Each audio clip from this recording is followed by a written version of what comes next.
Hi, Gair. Salam alaikum, Gair. We're here. We're ready to fight.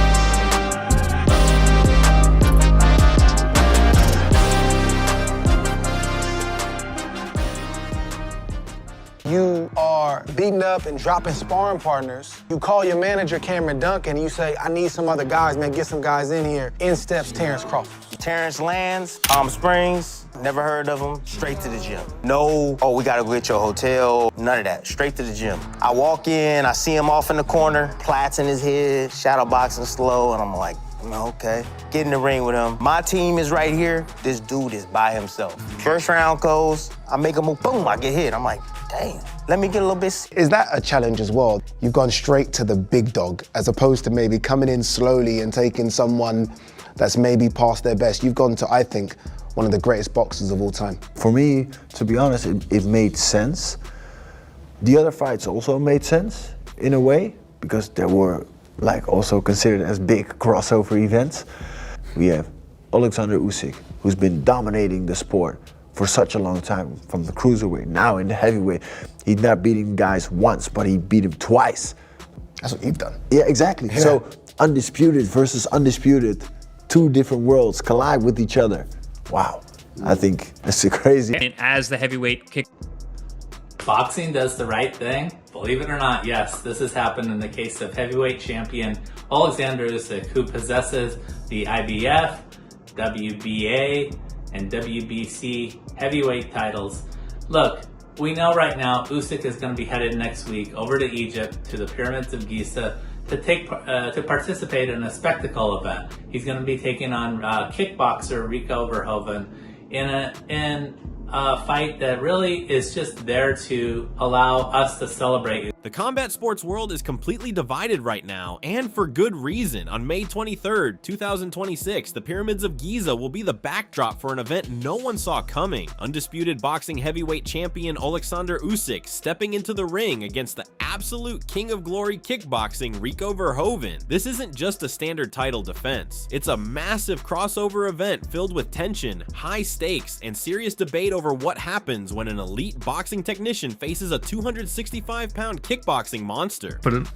Can we get into this? I mean, obviously you see weaknesses in Usyk. Everybody. And let me tell you, his people listen to this show, and whatever you're telling us now live in TalkSport will probably end up in their laps. In their laps. Yeah. But if you want to tell us in as much or as little detail as you're going to, from the first bell, what are you going to do?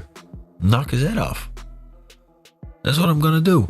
I'm, like I said, I'm like 55 pounds heavier. Yeah. So as soon as I hit him, it's gonna be something different. You're gonna knock his head off? Of course. I think he's only been knocked down once. He's never been knocked, and that was a low blow. He's never been knocked down. You're going to have to go some, Rico. Oh, what an opportunity I have here. I'm going to shock the world in front of the pyramids in this crazy scene. It's like, oh my God, I love it. That's why I'm so excited. I mean, tell me about your punch power. What is your knockout capacity? I mean, you can see Usyk in front of you. I'm always like very calculated, but yeah, when I connect, I connect. Like I said, there's a lot of weight behind these punches. So yeah, of course, within the kickboxing sport, I was used to just throwing the kicks and doing my thing. But now we get the opportunity to use the hands more. So Peter is like, oh, he's like crazy excited. He's like, finally, because we've been throughout all these years, we've been debating so much, because he's like, yo, Rico, you got to do a little bit more of this. You got to. I said, Pete, I can't, because within kickboxing, that doesn't work. And now he's like, okay, I can teach you boxing. Right out of the gate, fans are furious over the craziest part of the fight contracts, the bizarre championship catch. Recently, the WBA and IBF handed down their rulings, and they've set up a scenario that feels completely unfair to the challenger. If Rico pulls off the upset of the century and defeats Usyk, he isn't allowed to take home the belts. Because Rico is currently unranked as a professional boxer, the titles will simply become vacant if Usyk loses. However, if Usyk wins, it counts as a successful title defense. So Usyk is risking everything, while Rico is fighting for a ranking rather than the gold. It's a massive point of contention that has critics crying foul. Defend it, but then when you include the title, and you include it's a professional boxing match that the title is on the line for, I've said so much about how dumb the sanctioning bodies are, but Mauricio Sulaiman's really outdone himself here. Making this for the WBC title spits in the faces of not just contenders, it spits in the faces of boxing fans, because now you're expecting us to believe that these are the two best heavyweights on the planet in boxing, and we know they're not. We all call bullshit. This fight isn't even remotely interesting in terms of what we're doing it for. Are we really doing it because it's a fun thing to see Oleksandr Usyk fight Rico Verhoeven? No, we're doing it because Usyk wants a little time to do something else, make a fat paycheck, and they're going to do it at the bottom of the pyramids of Giza. That's why we're doing it, so we can show off that we can put fights at the pyramids of Giza. Did we not learn our lesson in Times Square? How much of a fucking shit show that was? You'll still do a watch party? I'll watch it. Listen, I don't have to think that McDonald's makes the best food in the world, but if I'm hungry, I might eat it. It's not 5-star cuisine, but it's edible. You're not talking to the guy that discounts circus fights. You want to have one, whatever. But it's like, would I rather watch this or Usyk versus Kabiel? I'd rather watch Usyk versus Kabiel. But I'd rather watch this or Rico Verhoeven versus Francis Ngannou in MMA. I'd rather watch Rico and Francis in MMA. So yeah, there's way more fights that we could have done that are better than this. I guess that's what we're doing. The drama doesn't stop there. The internet recently exploded with unverified whispers of a scripted fight. Behind-the-scenes rumors regarding last-minute twists in the fight contracts have sparked trending hashtags and accusations of manipulation. Half of the internet is screaming that this is a controlled matchmaking spectacle designed to protect Usyk's legacy, while the other half vehemently defends the champion's integrity, arguing that Usyk has never shied away from a real challenge. You're defending your WBC crown against who? Why not Agit Kabayar? Why not Fabio Wardley? I thought, what happened with you and Deontay the Bronze Bomber Wilder? How about any of those guys out there? Atama Moses, all those guys. Why a kickboxing champion? So let's break this all down. I'm going to tell you guys why now. First of all, let's touch on why not any of those fighters I mentioned. Number one, availability. Oleksandr Usyk did call out Deontay the Bronze Bomber Wilder, but Deontay Wilder, as he should, needed a tune-up. And honestly, so does Oleksandr Usyk, but we'll get to that in a minute. Deontay the Bronze Bomber Wilder is not available for a May fight because he's fighting in April against Derek Chisora. Fabio Wardley is actually fighting in May against Daniel Dubois, which happens to be the same month as Oleksandr Usyk is fighting Rico. So he's not available. Atama Moses, well, he's fighting Jermaine Franklin in March, just next month. So he's not available. But Agit Kabayar, who is the WBC interim champion and mandatory for Oleksandr Usyk. Why not Agit Kabayar? Well, according to Mauricio Sulaiman, Oleksandr Usyk, who hasn't fought since July 2025, he needed a tune-up before he takes on a dangerous fighter like Agit Kabayar. And he requested a voluntary title defense, which is very customary. He was given that opportunity, and he must fight the interim champion next. That's the ruling. Usyk must fight the interim champion next, after his next fight. After his voluntary defense, yes. Which is fine by Agit Kabayar. He put out an ex-post saying, hey, look, fine. I'll be fighting Usyk next. It's pretty much confirmed that he's the mandatory challenger for Usyk's WBC title. Any illusion of this being a friendly exhibition vanished during their press conference in early May. The mutual respect between the two fighters snapped, leading to a heated, tense atmosphere. What started as a polite challenge rapidly turned personal. The sheer intensity on stage showed that this is a dangerous clash, and both men are out to make a statement under the brightest lights imaginable. Do you remember when Eddie Hearn said you were too small to be a heavyweight boxer? Sorry. Do you remember when Eddie Hearn said you were too small to succeed at heavyweight? I just remember. Have you taken that back now, Eddie? That statement. I don't think that was. Yeah. Yeah, Eddie Hearn, true. I'm very small, but I beat him 2 times. Yeah. Eddie. Oleksandr, it is wonderful to see you back. Oh, sorry, go on. Eddie joking. He's kidding. It's wonderful to see you back, Oleksandr. I think the boxing. I really small, but size doesn't matter. No. I thought, yeah. It's just training, hard training, and good pasta. Good pasta. Yes, good pasta, double portion. Yeah, it's magic. My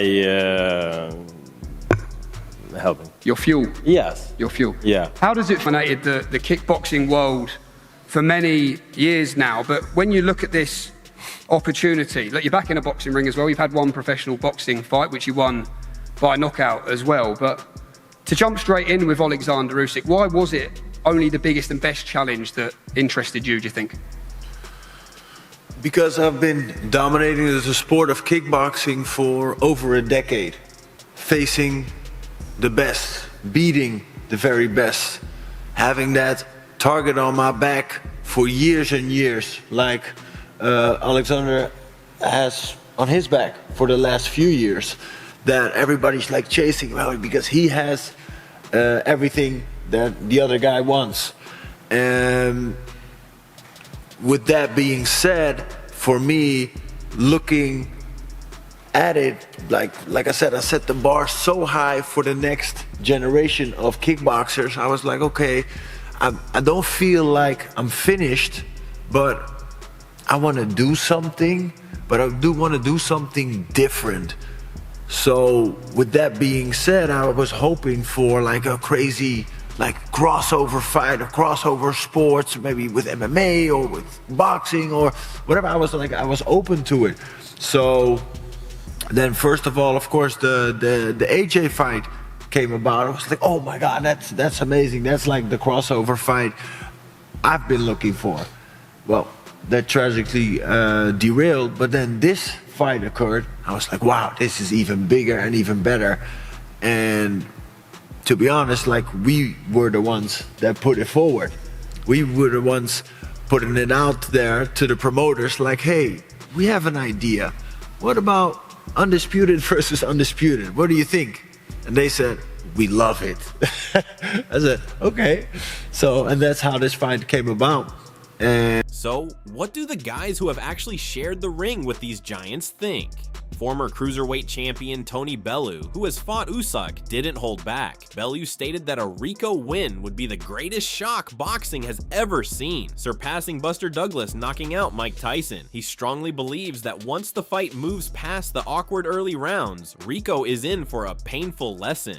How does Rico go about trying to solve that puzzle of Usyk? Be the greatest shock boxing's ever seen.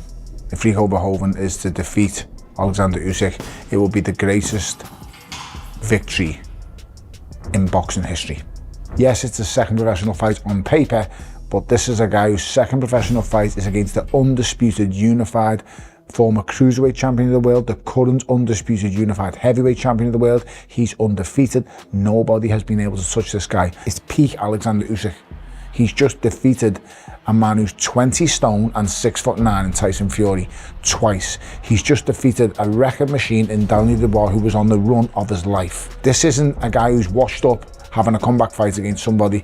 This is a guy in his peak and in his prime. Put that into perspective. If Rico Verhoeven is to do this, it's often Victor. Then I goes into the fight with Usyk, and it's the only time in my whole career I've more than met me match. He was just better than me. Was he incredible? Unbelievable. Like, I can't give him high enough praise. I've never faced any, of my greatest asset to me boxing brain and the fact that I can adapt and adjust. I'm not aesthetically great to look at. I'm not the quickest, I'm not the strongest, but I've got a really good boxing brain. And you proved that. No, in the early I rounds. figured out your weakness and I'll use them against you. So I literally kidded him. I told him the only chance I've got is a puncher's chance, and I made him believe that, and he did believe it. So when he come in to box me, his plan was to just, I've got to negate you and keep you away from me. I boxed him, and I was outboxing him. I get to round 7. I'm now exhausted. It took so much energy to do what I'd done to him in the first 6 rounds that I was completely spent. I was done. I went back at the end of round 7. I don't remember anything about round 8. I don't remember nothing. It's gone. And I'm exhausted because he made me exhausted. He was that good.